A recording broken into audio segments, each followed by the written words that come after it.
আসসালামু আলাইকুম। Education care Facebook page এবং ইউটিউব চ্যানেলে সবাইকে স্বাগতম। সুপ্রিয় শিক্ষার্থীরা, আজকে আমরা সপ্তম শ্রেণীর নতুন আরেকটি কবিতা নিয়ে হাজির হয়েছি। আজকে আমাদের কবিতাটি কুলি মজুর। এটা লিখেছেন কাজী নজরুল ইসলাম। শিক্ষার্থীরা, আজকে আমরা কুলি মজুর কবিতাটির যে সৃজনশীল প্রশ্নটি রয়েছে, তার আগে নমুনা প্রশ্নের উত্তর, আহ এরপরে যে সৃজনশীল প্রশ্নটি রয়েছে এই প্রশ্নগুলোর সমাধান করব। তো শিক্ষার্থীরা, দেরি না করে চলো শুরু করা যাক আজকের ক্লাসটি। প্রথমে বহু নির্বাচনী প্রশ্ন। ১ নম্বরে বলা হয়েছে কুলিমজুর কবিতায় কোনটিতে দেশ ছেয়ে যাওয়ার কথা বলা হয়েছে? সঠিক অ্যান্সারটি হবে কলে। কুলিমজুর কবিতায় কবি শ্রমজীবীদের জয়গান গেয়েছেন কারণ তারা অবহেলিত, সভ্যতা, নির্মাণতা, অধিকার বঞ্চিত। শিক্ষার্থীরা, এটা অ্যান্সার হবে তিনিটা। এখানে আমাদের আহ, একটা উদ্দীপক দেওয়া হয়েছে। এই উদ্দীপকটি পড়ে আমাদের ৩ ও ৪ নম্বর প্রশ্নের অ্যান্সার লিখতে হবে। এখানে আমাদের বলছে বর্বর বলি যাহাদের গালি পড়িল ক্ষুদ্র মনা, কূপমণ্ডূক অসংযমের আখ্যা দিয়েছে যারে, তারি তরে ভাই গান রচে যায় বন্দনা করি তারে। শিক্ষার্থীরা, আমাদের ৩ নম্বর প্রশ্নটি বলা হয়েছে কবিতা অংশের ক্ষুদ্রমনা প্রসঙ্গটি কুলিমজুর কবিতায় কাদের প্রতিনিধিত্ব করে? সঠিক অ্যান্সারটি হবে বাবুদের। কবিতা অংশের মূল ভাব কুলিমজুর কবিতায় কোন চরণের প্রতিফলন হয়েছে? সঠিক অ্যান্সারটি হবে খ নম্বর, অর্থাৎ তারাই মানুষ তারাই দেবতা গাহি তাহাদের গান। এখানে যে সৃজনশীল প্রশ্নটি রয়েছে, এখন আমরা সৃজনশীল প্রশ্নটির সমাধান করব। তার আগে আমরা আমাদের প্রশ্নটি একবার পড়ে নিব।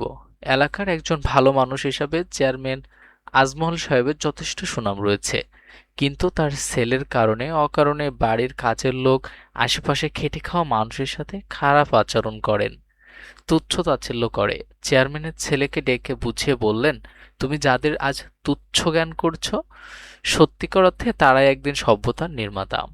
তাদের কারণেই আমরা সুন্দর জীবনযাপন করছি। এখানে আমাদের ক নম্বর প্রশ্নটি বলা হয়েছে কুলি মজুর কবিতায় কাজী নজরুল ইসলামের কোন কাব্যগ্রন্থ থেকে নেওয়া হয়েছে? কুলি মজুর কবিতাটি কাজী নজরুল ইসলামের সাম্যবাদী কাব্যগ্রন্থ থেকে নেওয়া হয়েছে। সুদিতে হইবে ঋণ কথাটি দ্বারা কি বোঝানো হয়েছে? সুদিতে হইবে ঋণ কথার মাধ্যমে কবি বলতে চেয়েছেন শ্রমিকদের অবদান আমরা দীর্ঘদিন ধরে অপেক্ষা করে এসেছি, এখন সময় এসেছে তাদের প্রাপ্য সম্মান ও অধিকার ফিরিয়ে দেওয়ার। তারা কষ্ট করে সমাজ গড়েছে আর আমরা সেই সুবিধা ভোগ করছি। এভাবে অন্যায়ভাবে উপকার নেওয়া এক ধরনের ঋণ, সেই ঋণ শোধ করা আমাদের নৈতিক দায়িত্ব। কবি তাই এই ন্যায়ের আহ্বান জানিয়ে এই বাক্যটি বলেছেন। গ নম্বর প্রশ্নটি বলা হয়েছে চেয়ারম্যান সাহেবের ছেলের আচরণে কুলিমজুর কবিতাটির কোন দিকটি প্রকাশ পেয়েছে সেটি ব্যাখ্যা করো।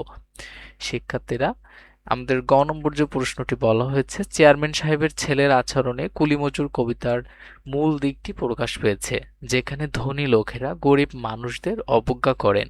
কবি নজরুল তার কবিতায় তুলে ধরেছেন যেভাবে কুলিমজুররা কঠোর পরিশ্রম করে, তাতে তারা সমাজের বাস্তব নির্মাতা। চেয়ারম্যান সাহেবের ছেলে যাদের তুচ্ছ মনে করেছে তারা আসলে সমাজের উন্নতি এবং সভ্যতার উন্নয়নে অবদান রাখে। এর মাধ্যমে বোঝানো হচ্ছে যে সমাজের শ্রমিক শ্রেণীর অবদান অস্বীকার করা উচিত নয়, বরং তাদের প্রতি সম্মান দেখানোই উচিত। চেয়ারম্যান সাহেবের ছেলে যেভাবে খেটে খাওয়া মানুষের প্রতি খারাপ আচরণ করেছে তা সেই শ্রমিককে অবমূল্যায়ন করার মতো। এই পরিস্থিতিতে কুলিমজুর কবিতাটির বক্তব্যের সঙ্গে সামঞ্জস্যপূর্ণ, যেখানে শ্রমিকদের অবমূল্যায়ন করা হচ্ছে অথচ তারা সমাজের মূল চালিকা শক্তি। শিক্ষার্থীরা, আমাদের ঘ নম্বর যে প্রশ্নটি বলা হয়েছে চেয়ারম্যান সাহেবের মনোভাব কুলিমজুর কবিতাটির মূল ভাবেরই প্রতিফলন, এটা বিশ্লেষণ করো। এখানে বলা হয়েছে চেয়ারম্যান সাহেবের মনোভাব কুলি মজুর কবিতার প্রতিফলন, কারণ তিনি তার ছেলেকে বুঝিয়ে বলেছেন যারা আজ তুচ্ছ মনে হচ্ছে, তারা আসলে সমাজের ভিত্তি গড়ে দেয়। কবিতায় কবি নজরুল ইসলাম বলেছেন, কুলি মজুররা কঠোর পরিশ্রম করে সমাজের উন্নতি সাধন করেন এবং তাদের কারণে আমরা উন্নত জীবনযাপন করছি। চেয়ারম্যান সাহেব এই বিষয়টি তুলে ধরে তার ছেলেকে শিক্ষা দিচ্ছেন যে শ্রমিক শ্রেণীকে অবমূল্যায়ন করা অন্যায়। কুলি মজুর কবিতার মূল বার্তা হচ্ছে সমাজের উন্নতি ও সভ্যতার বিকাশে শ্রমিকদের ভূমিকা অত্যন্ত গুরুত্বপূর্ণ। চেয়ারম্যান সাহেবও তার ছেলেকে এই বিষয়ে সচেতন করতে চাইছেন। এই দৃষ্টিভঙ্গি কবিতার শিক্ষাকে সমর্থন করে, যেখানে শ্রমিকদের প্রতি সম্মান প্রদর্শন করা জরুরি বলে মনে করা হয়েছে। তাই চেয়ারম্যান সাহেবের মনোভাব কবিতার মূল ভাবেরই প্রতিফলন, যেখানে শ্রমিক শ্রেণীকে তাদের প্রাপ্য সম্মান দেওয়ার গুরুত্ব তুলে ধরা হয়েছে। শিক্ষার্থীরা, এ ছিল আজকে তোমাদের কুলি মজুর কবিতাটি।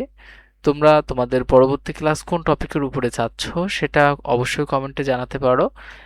আর তোমরা জানো আমাদের এডুকেশন কেয়ার ফেসবুক পেজ এবং ইউটিউব চ্যানেলে তোমাদের সপ্তম শ্রেণীর প্রতিটা সাবজেক্টের ধারাবাহিক ক্লাস চলতেছে।